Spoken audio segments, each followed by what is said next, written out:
The Royal Wessex Yeomanry have been putting a group of Challenger 2 tanks through their paces as part of an exercise on Salisbury Plain. Gurney has more.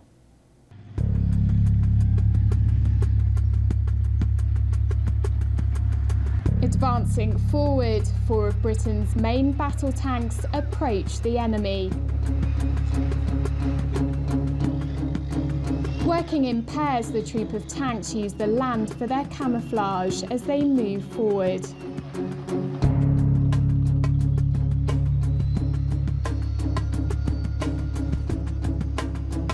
Weighing more than 60 tonnes, the Challenger 2 battle tank needs a crew of 4 people to control it.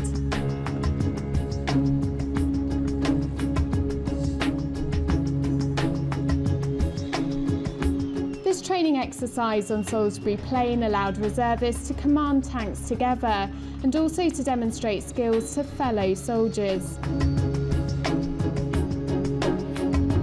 We were just demonstrating how a tank moves cross-country. We started off very obviously on a hillside, and then we used the ground to try and hide and manoeuvre and push ourselves closer to the enemy position.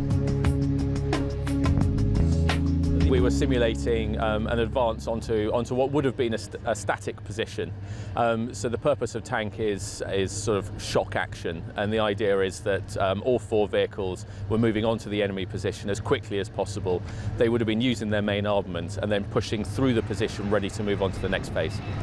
The Royal Wessex Yeomanry is the only armoured reserve unit the British Army has. It will act as backup to the 2 regular tank regiments.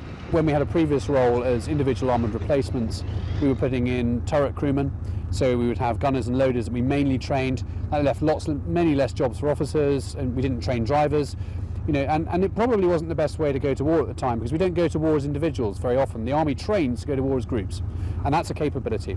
And I think that's one of the best things that we can bring to pass in all this, is the fact that we're now training these units to work together. And for us, that's fantastic. So we're manoeuvring tanks as the Yeomanry across Salisbury Plain, and applying all the things we know we can do, and we're doing it in a much more cost-efficient way for the British Army. This is the first time that reservists from all 5 squadrons have been out training on Salisbury Plain since they joined the 3rd Division's reaction force last month. It's one of the biggest exercises we've done probably in the last 10 years. So as we go towards Army 2020, our numbers are increasing, and people are really energised about our new role. More than 150 reservists were at the training exercise. Aside from tanks, the regiment were also practising flares. Some flares, like the one they're setting up here, is quite bright, so it's used to dazzle the enemy initially, to surprise them. Then they've also been using signal flares, which were the green ones, and then you can have the larger rocket flares as well. You give them the appropriate training to not only assemble but also disassemble, so if they don't use them, they can be safely cleared away and used again. The regiment's next challenge will be a live firing exercise later this year. Gurney, Forces News on Salisbury Plain.